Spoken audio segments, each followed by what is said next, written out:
Have you ever been advised to surrender, to let it go? Give up the fight, let it go inwardly, and yet, no matter how much you try, you cannot seem to surrender inwardly, even when you sincerely want to. Everybody on a spiritual journey has received this piece of advice, and even me, I myself, have offered it in some of my messages, but I've never revealed to you how to go about surrendering. I will shed some light on why it is you cannot surrender, because when you understand why you cannot surrender, what prevents you from letting go inwardly, then you will be more readily in a position, in a place whereby you can actually surrender. And basically, there is one profound and pivotal reason that prevents you from surrendering that very rare people recognize. And I'm going to reveal that to you. There are many false beliefs around surrender in terms of what it is misunderstood actually. Many people think that in order to surrender, it means you must throw in the towel, give up, and don't care a damn. It does not mean that at all. It does not mean to resign, to stay stuck in a horrible and unpleasant situation.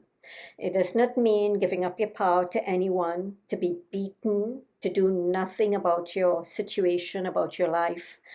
It does not mean to not care and let life waste away. If you do any of these, you will end up staying in unhappiness with a daily war going on inside of you, which can weaken you. So, what is surrender? Simply putting it, it means to let life flow. In other words, let what comes come and what goes go. And this means basically to accept what is in the past, it's gone. And to learn how to deal what is before you, what is here and now, whether or not you like it. Learn how to work with it and put yourself in a better state and in a better place. And while the future is uncertain, understand that whatever it is you do now, today, this is going to help shape your tomorrow as long as you maintain a level of consistency into a much more improved situation. So why is it you cannot surrender? What prevents you from doing so? To be unable, why does you are unable to give up that internal fight? And in some cases, you may need to give up the external fight when you're trying and you keep impressing upon others to change and change and change. Okay? Your battle, when prolonged, unconsciously solidifies in you a strong egoic identity to your situation. And this is what many people often fail to recognize. And this is one of the profound reasons why people cannot surrender. They stay stuck as they perpetuate this identity. After all, this is who I am. I am the victim to people. I am the victim to my situation, to this event in my life. And I know that this doesn't sound very nice and it's very hard to hear, but it's a truth that we all need to face in ourselves when we cannot surrender. You see, as soon as you stay stuck, you end up becoming sickly comfortable in that place, even though you do not like it. It is easier to maintain and stay in that weakened state because it actually takes strength, courage, and a level of humility to surrender inwardly, to let go of that internal battle, to give up your victim identity of who you are, and to actually now step up to accept what is. It is what it is, whatever it may be. to do the best you can to make a positive difference. And this is a form of control, but it is a healthy control because it is what is in your power.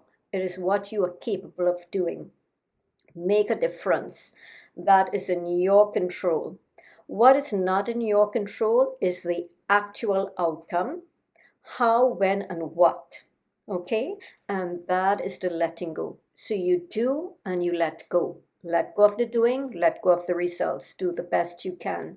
In other words, it actually takes strength, courage, and humility to be a victor, while all it takes is weakness, a false sense of control, or unhealthy control to be a victim, that victim identity.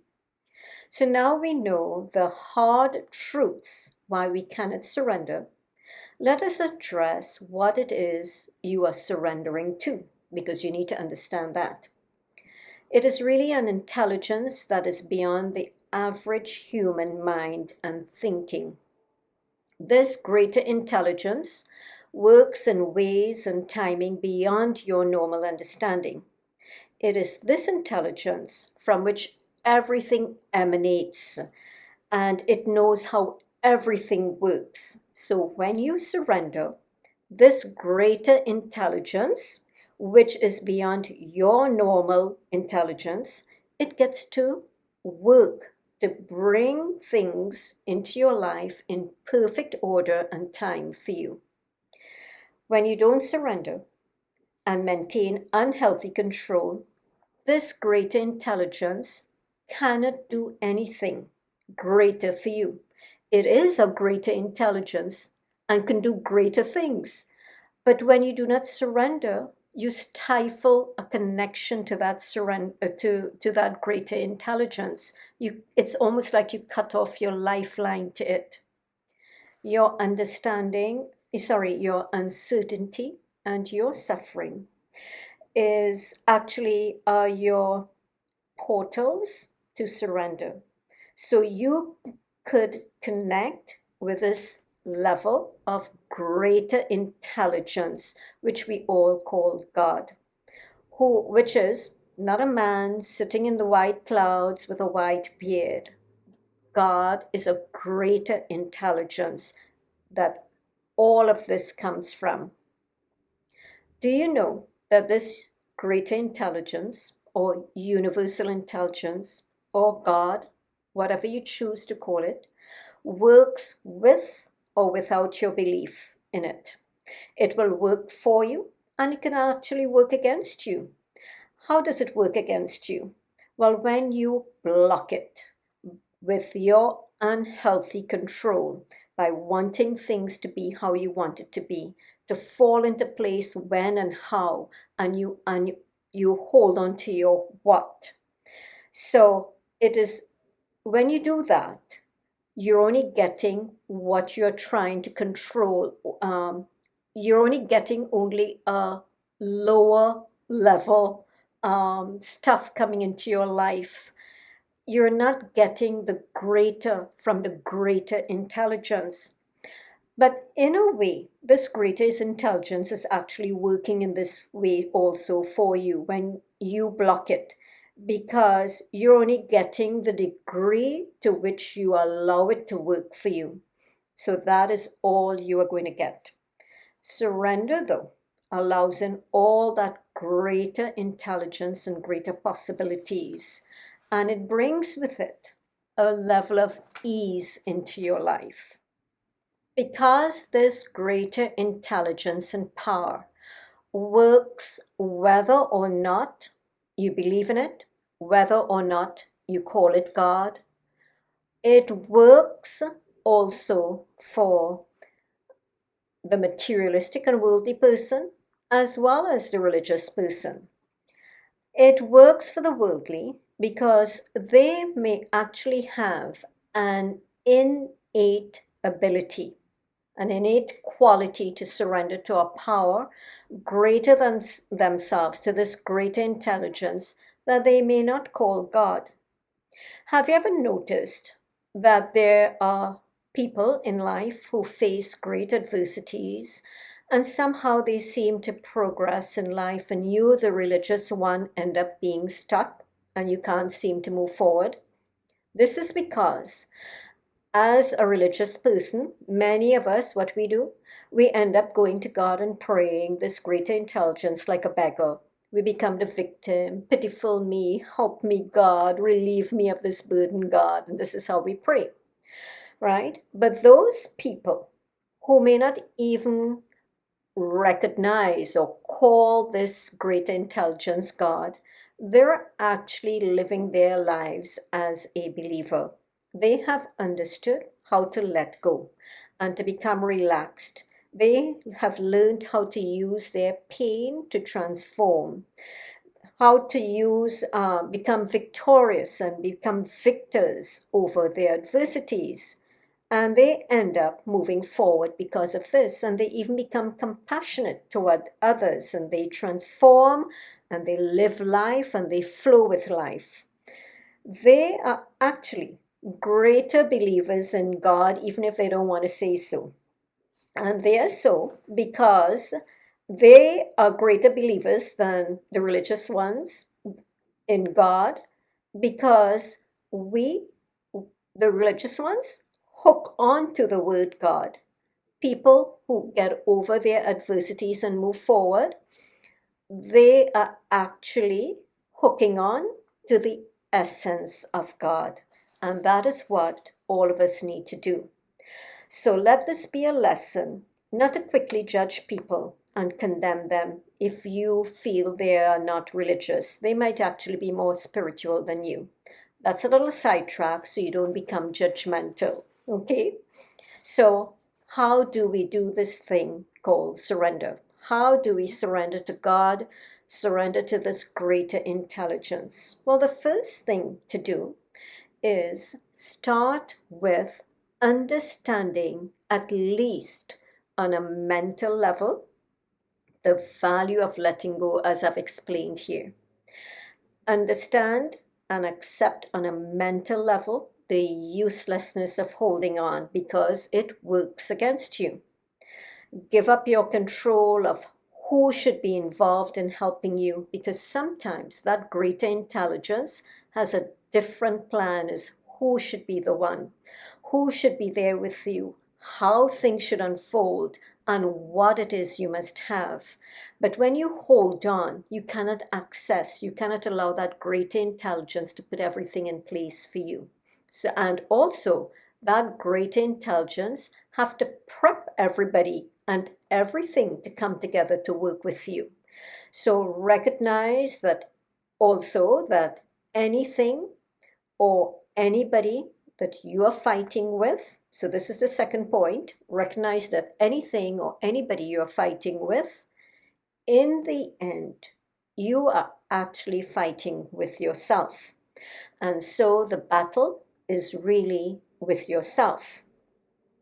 When you can recognize this, now you can become the witness of your own suffering. Until you can recognize that battle is with yourself, you will have difficulty coming to this place where you can become the witness to your suffering. You see, as a witness, you can truly see what you are doing to yourself. You can become that objective watcher of yourself. The objective watcher actually sees clearly the futile battle that is going on. And to see this means, to be able to see this, you actually have to learn to go and sit alone and be with yourself, not to whine about everything, not to sit in that pitiful place, but to sit and watch, to become that objective watcher of yourself. Sit and be alone with your battle and notice its uselessness.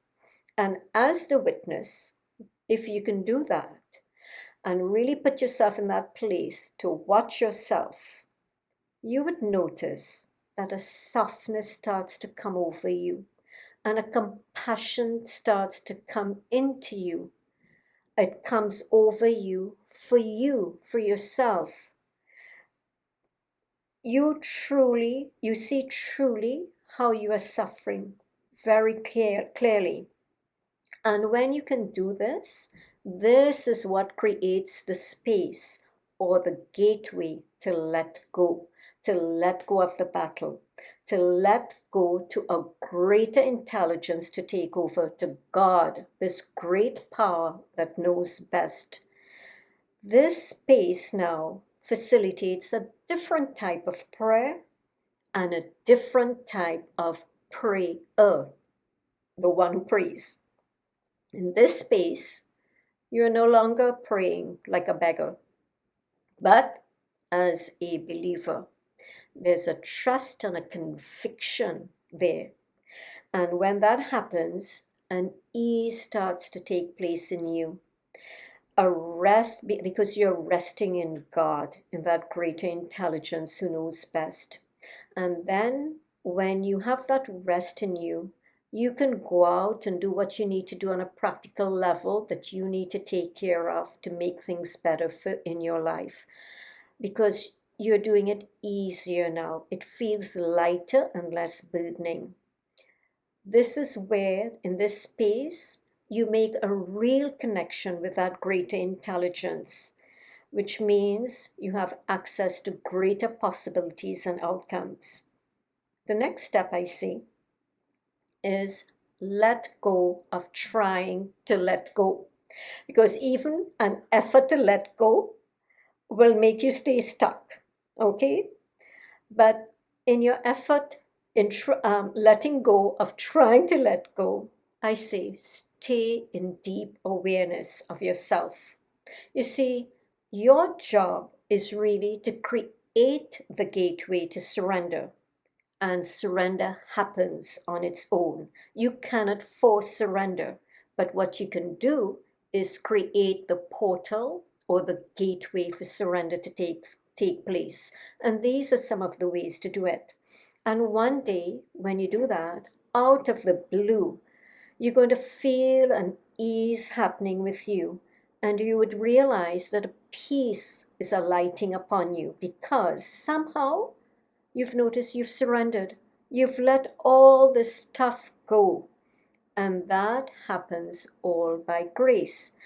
And it feels like grace because you never know when it's going to happen, when you feel this ease coming in, how it happens, and what really actually took place. And I'm going to share an example of this with you. It is a personal experience I've had where I was wrongly accused of something by someone I knew very well. And my sister was there with me. And I remember sitting there and listening to this person. And I felt so disappointed that this person thought so badly of me. And I remember the tears flowing down. And this happened many years ago. But my sister was there. And as my tears were flowing down, she stepped up to defend me. And I never saw my sister so upset with that person ever in my life as that time. And I was very grateful that my sister stood up for me. But the tears were flowing down. And I remember I felt it was almost like I was out of my body. And I was watching myself crying and watching this person accuse me so wrongly of doing something that I didn't do. And I remember somehow I just recognized and realized so deeply that there was nothing that I can do or say or convince this person otherwise. And somehow I let it all go in just a few moments. And I felt an overwhelming and overflowing peace in me, even though the tears were coming down. And I believe that's the first time I ever knew what peace felt like. So you can actually feel peace even in a sad moment. See, when you actually surrender, this overflowing peace overtakes you, because when that happens, less mental noise occurs. And there's usually mental noise when you're always in a fight.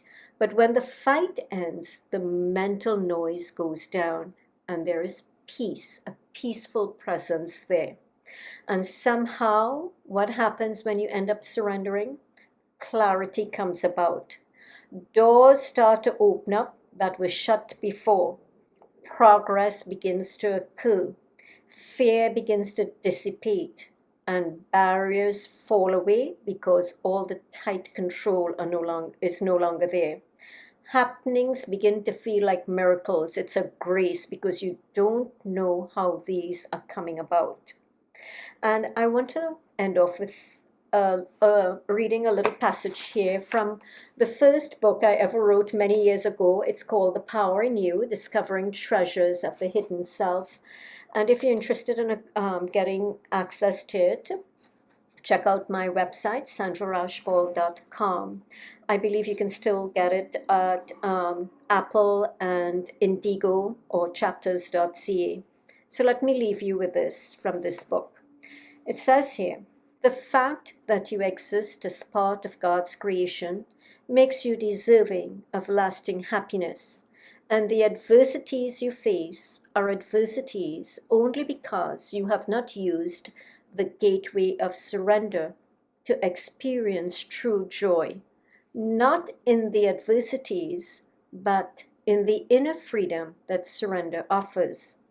The moment you surrender, what appeared to be adverse in your life before will now be seen as something working for you, redirecting you and shaping you into something more beautiful within. And that's chapter 3, a chapter on surrender. So I hope this message helps you in getting into that place within where you can truly surrender.